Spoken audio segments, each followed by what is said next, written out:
This lesson will introduce you to the three measures of central tendency. Don't be scared by the terminology. We are talking about mean, median, and mode. Even if you are familiar with these terms, please stick around as we will explore their upsides and shortfalls. Ready? Let's go. The first measure we will study is the mean, also known as the simple average. It is denoted by the Greek letter mu for a population and x bar for a sample.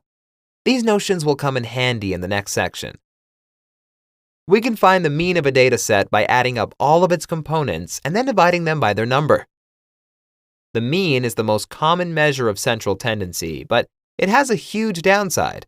It is easily affected by outliers. Let's aid ourselves with an example.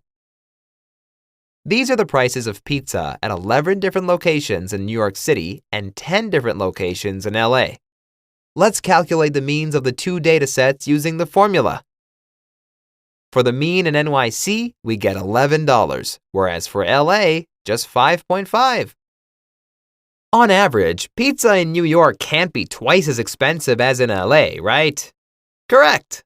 The problem is that in our sample, we have included one posh place in New York where they charge $66 for pizza, and this doubled the mean. What we should take away from this example is that the mean is not enough to make definite conclusions. So, how can we protect ourselves from this issue? You guessed it.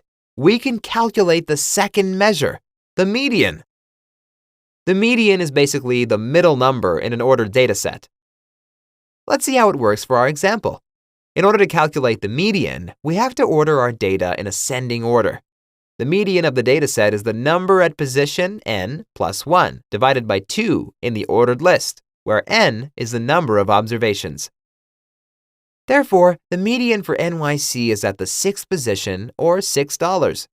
Much closer to the observed prices than the mean of $11, right? What about LA?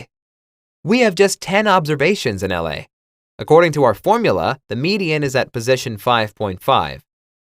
In cases like this, the median is the simple average of the numbers at positions 5 and 6. Therefore, the median of LA prices is $5.5.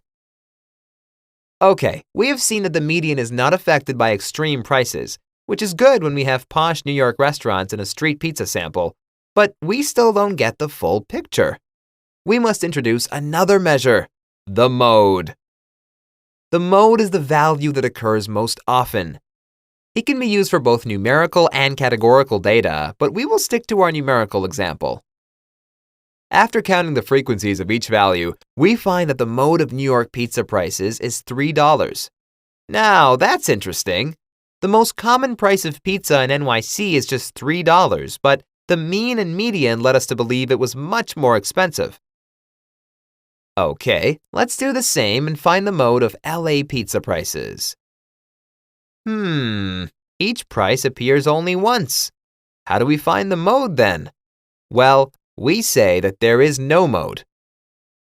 But can't I say that there are 10 modes, you may ask? Sure you can, but it will be meaningless with 10 observations, and an experienced statistician would never do that. In general, you often have multiple modes. Usually 2 or 3 modes are tolerable, but more than that would defeat the purpose of finding a mode. There is one last question that we haven't answered. Which measure is best? The NYC and LA example shows us that the measures of central tendency should be used together rather than independently. Therefore, there is no best, but using only one is definitely the worst. All right, now you know about the mean, median, and mode. In our next video, we will use that knowledge to talk about skewness. Stay tuned, and thanks for watching.